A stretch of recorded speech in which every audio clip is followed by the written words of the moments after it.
Ginagamit lang naman ni Glester si Japet para sa views. Puro pa-cute lang naman kayo sa videos nyo. Thirst trap lang naman alam nyo. Baho naman tignan ng mukha nyo. What's up guys? It's your boy Tiu I'm Japet. and welcome back to our channel! Yay!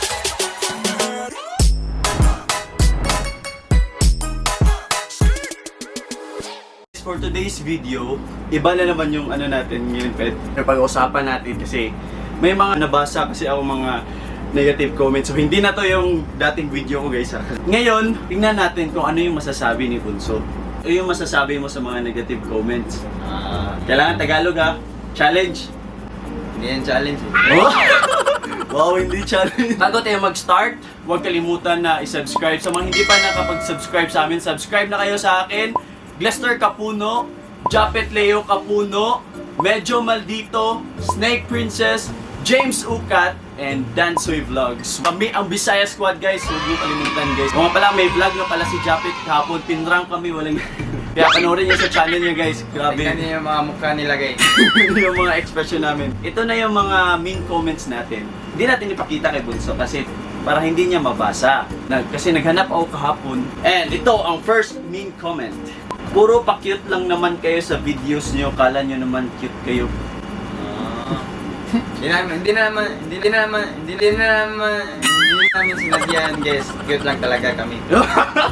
Ba't niya kaya nasabi na nagpapa-cute kami? Baka nakitan siya sa amin. No. Baka nakyutan siya sa... Oh, yun kasi no, baka nakyutan siya kaya nasabi niya nagpapakyut kami. Hindi naman kami nagpapakyut. Minsan nga, pag nag-vlog kami, wala na kaming ligo. Oh, yan, si Bunso, kakagising lang yan. Wala pang ligo yan, wala pang hilamos. Ako nga, nakapangbahay lang ako kasi ako... Ngayon to na video, guys, ipopost ko din ngayon. Inantay ko lang na magising si Bunso kasi matagal to nagigising kasi matagal din natutulog. Hindi kami nagpapakyut, guys. Kung ano yung nakikita nyo sa sa mukha namin sa videos, yun din makita nyo sa personal.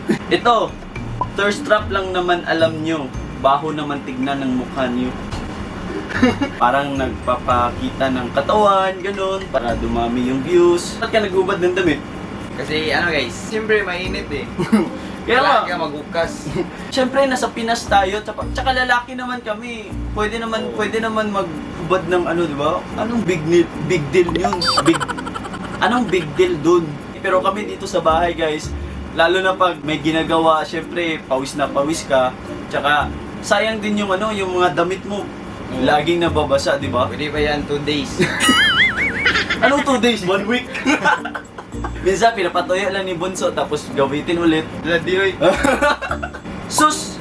If I know dito sila close off cam, sa camera lang naman kayo nagpapakita ng closeness. Nakita mo ba kami sa ano, dito sa bahay o nung ginagawa namin? Actually, yung mga nakikita nyo na closeness namin ni Bunso sa mga videos, Malayo lang yan. malayo lang yan sa personal, guys. Mas close pa kami sa personal. Alam naman yung mga tao, may masasabi talaga. Kaya hindi lang sa aming dalawa, kundi sa buong family namin, guys. Hindi lang naman sa amin ni Bunso yan. Wala ka naman dito sa bahay. Ba't mo nasasabi yun? Di naman kayo magkamukha, layo ng mukha niyo, di hamak na mas gwapo si Japet kay Jester. Jester pa siya. May resemblance naman kami ni Bunso. Oh, tanggap ko na mas gwapo siya. Binibigay ko sa kanya yan kasi totoo naman, and hindi ko naman ipinagkakaila yan. Hindi siya big deal sa akin kasi kapatid ko din naman yan. Mas proud pa nga ako eh. No, sa gwapo. No. Sweet lampus. Binibaby nyo yung bunso nyo, di na yan baby. Baka bata din utak kaya binibaby. Lo, ayun, bata daw utak. Totoo naman, guys. Hindi naman sa binibaby namin, sadyang ano lang, Or sweet lang. sadyang wala ka lang baby. Akala ko ikaw ay akin. Sweet lang talaga na bata si Bunso, kaya sinisweet din namin siya, ganun.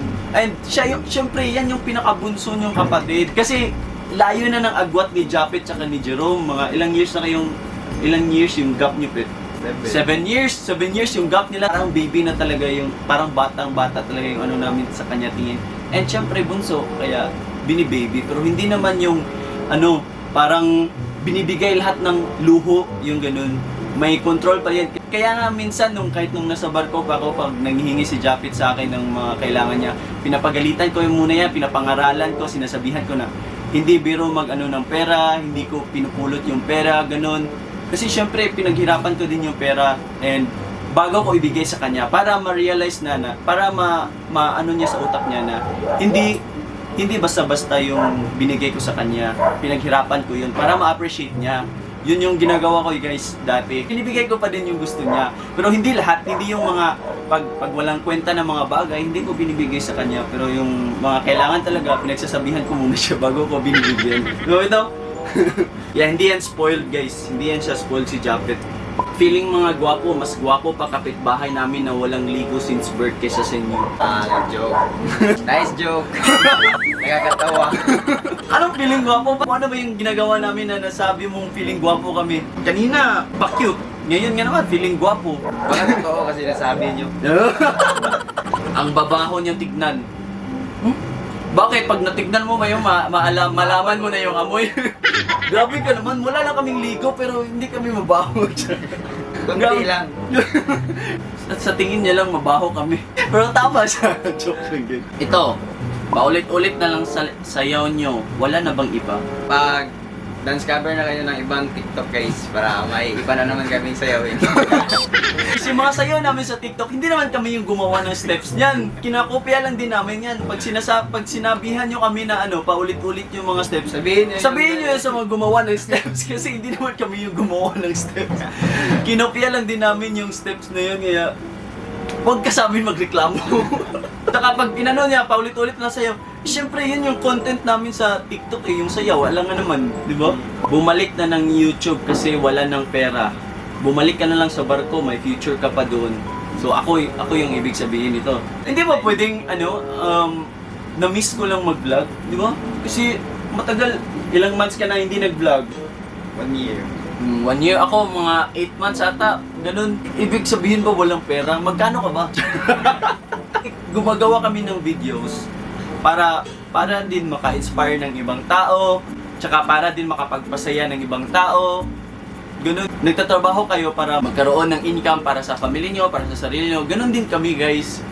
Nagtatrabaho kami through creating contents, ganun. Sa mga nagsasabi na madali lang gumawa ng contents, ng videos, sa inyo din yun. Pero para sa amin hindi biro kasi paggawa pa lang pag-iisip pa lang na kung anong yung i-video nyo. Ganun. Tapos, yung title pa lang, akala nyo madali lang gumawa ng title. Hindi. Kahit nga thumbnail, hindi madali, no? Pag-edit pa. So, pare-pareho lang tayo na nagtatrabaho. And syempre, kami din, hindi lang naman sa iniisip namin yung pera dyan. Kasi nag-enjoy din kami sa paggawa ng contents, ganun. Actually guys, malaking tulong talaga yung pag nakabasa ka ng mga, sana ka ng mga magagandang comment. At least nakaka-inspire kami, nakaka-inspire ka, ganun. Maganda, masarap siya sa feeling, ganun. Ikaw, konti na lang ng views nyo, laos na ata kayo, yan napapala ng mga feeling sikat. Sino ba lang nagsabi na sikat kami? Uulitin ko, guys, hindi kami sikat. And hindi talaga namin inisip na sikat kami. Gumagawa lang talaga kami ng videos, yun lang. And sa views, wala kaming paki sa views. As long as may ma-post kami, yun na yun. Wala kaming sa views. Maano lang talaga kami pag mataas yung views. Parang natutuwa kami pag mataas yung views. Pero pag hindi naman, okay lang, ganun. So, hindi kami manalaos kasi hindi kami sikat. Yan ba ang family-oriented? Di mo nga sinasama isa niyong kapatid na lalaki. Si Jerome, hindi namin sinasama. Hindi ka talaga nanonood ng videos namin. Si Jerome, may sarili siyang trabaho. May trabaho siya sa government. So, government employee siya. Kasi pinaano ko din siya dati, pinagawa ko din siya ng sarili niyang channel, di ba? Pero sabi niya, parang hindi talaga sa kanya ang paggawa ng mga videos. Kasi sa kanya, manghilig niya kanta-kanta, yung mga musical instruments. Alam nyo ba guys na grabe yan, ilang instruments yung alam niya, Pet? Dami na. Gitara, flute, kanang violin, organ, yung harmonica ba na? Ukulele. Ewan ko na lang talaga, yan yung mga gusto ni Jerome and siya din yung may pinakamagandang boses sa amin. So, yun. Kanya-kanya kami ng mga gusto. So, hindi natin may pipilit sa kanya na mag-video siya kung ayaw niya, di ba? Busy naman siya sa work niya. So yun, hindi siya Pero may makakasama. ano naman siya dati. Oo, may vlog channel- naman siya dati kasi may channel siya. pandemic yun. Oo, pandemic, walang trabaho. Kung Service. service. Service. Homework. Ay, work from home naman siya Work dati from- kasi lockdown, so nakapag-vlog siya dati. Yung Sayang si Japet, ang cute sana pero tumaba ng sobra ngayon. Pangit na tignan. Look, kailangan yan guys. Kasi nagda-diet na tayo guys. mas bagay pa si Japet na medyo chubby no kaysa no. Tingnan nyo, ngayon medyo pumayat na ngayon. Tingnan nyo, di ba? Nang ano na Diba? yung gumano na yung pisngi niya. Kasi nag-diet na yun. Pag uwi namin guys, mga 2 weeks ba yun? 2 weeks ago? Ilan yung timbang mo? 73, 73. Tapos ngayon, ilan na? 66. Oh, 66. Sa akin naman, pagdating namin, pag-uwi namin dito, 78. Tapos ngayon, 72 na lang ako. So, nag-diet talaga kami, guys. Sarap kaya kumain. Ito, bakit lagi kayong nagkikiss sa videos para sa views? Pwede naman kayong mag-kiss to show love. Pwede naman kayong hindi mag-kiss to show love sa kapatid. Kailangan ba talagang mag-kiss or sa camera lang pinapakita?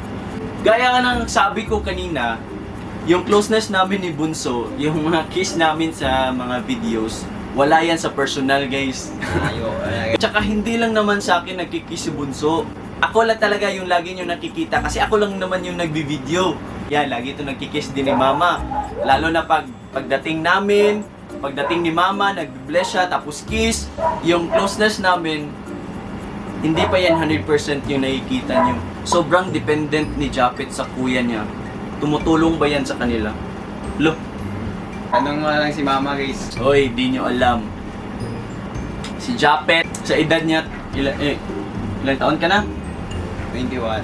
Sa 21 years old na yan, pero tumutulong na yan sa mga gastusin sa bahay. Biro mo sa gastos namin sa pagpagawa ng sa pag-extend namin ng bahay. Hati kami sa sa kuryente, hati kami sa bills, sa ibang bills, sa konsumo. So hindi yan dependent. Nakikita nyo, dependent lang yan kasi laging kasama ko. Siyempre, alam nga naman iiwan ko. Siya yung dapat tanungin. Oo, ikaw, tumutulong ka ba sa family mo? Puro ka lang bash. Ginagamit lang naman ni Glester si Japet para sa views. Look! Nagigamit na di ka na mapit. Oo. Basig. Baka gusto ikaw yung gamitin. Alam nga naman, ikaw yung gamitin ko. Hindi yan, parang nagagamitan kaming dalawa. Hindi naman siya nagagamitan, nagtutulungan. Yan yung right na term, guys. Hindi namin ginagamit yung isa't isa. Nagtutulungan kami. Siyempre, magkapatid kami. Kahit nga sa squad, nagtutulungan kami. Last but not the least, mukhang laging walang ligo ang kuya mo. Tama ka. Ba't mo alam? Pag nasa bahay lang kami, actually, tinatamad akong maligo, guys. Totoo yan. Pag nasa bahay lang ako. Pero naliligo ako. Pero hindi naman yung abot ng mga 3 days, 4 days, 5 days, mga 2 days. Pinakamax na siguro ng 3 days pag nasa bahay lang ako. Bago umalis ng bahay, maliligo ako pag umaalis kami ng bahay, syempre. Ano yung lesson na nakuha mo sa sa mga negative na comments? Wala ka-apekto na ako guys, so padayon na nagyapon ko unsa ko dili ko mausap. Tungod kaya nakita ko sa inyong mga negative comments, dapat ay nga nion day dapat dili. Dapat same magyapon guys. Isa lang masasabi ko sa mga nag-comment ng mga negative. Ano talaga? Be kind to animals. Joke lang, be kind to animals. Guys, be kind to everyone. Be sensitive na lang kasi pag ilagay mo yung yung paa mo sa sapatos nila, sasabihan ka ng mga ganun, yung mga comment na to, i-comment ko to sa iyo, di ba? Anong makukuha mo pag nagko-comment ka ng negative? Anong makukuha mo? Or gusto mo lang talagang gusto mo lang pansinin, di ba? Nag-bash ka ba pero hindi yung mukha mo? Kasi takot eh. Kasi yung mga ginagawa ko minsan pag may nabasa ko mga ganyan ng comments, dinidelete ko na, ako na lang yung nagde-delete ng mga comments, o di kaya binablock ko na lang siya kasi ako na lang yung nag-adjust para sa kanya kasi ayaw niya ako. So ako na lang nag-block sa kanya. No. Pero sa totoo lang guys, yung mga ganyang tao, yan yung mga tao na sobrang insecure. Naiinggit yan sila guys kasi may mga bagay na meron ka na wala sa kanila. And yung mga bagay na yun, hindi nila makuha-kuha or wala talaga sa kanila. So, yun yung ginagawa nilang atake para sa'yo. Yung mga paninira nila sa'yo, dinidescribe niya lang yung sarili niya. Dos. Guys, meet Dos. Ang magandang gawin pag may mga ganyan. Ang best thing to do, anak, ay ignore. Ang best revenge sa mga ganyan is ignore. Ignore them. Yan. Mas lalong sasakit yung mata nila, mas lalong magagalit sa iyo, kaya ipakita nyo ang success nyo sa kanila. Mas lalong iinit yung ulo nila pag pinapakita nyo yung success nyo sa kanila. Please guys, huwag nyo kalimutan na i-like yung video, share, and subscribe. So doon po nagtatapos ang aming vlog, kaya hanggang sa muli, paalam! Pero pet, ako rin ito naghimo anit na ng comments. Pero guys, ang uban ani kay tinuod. Pero ang uban ako rin gahimo ani. So mora to. Bye.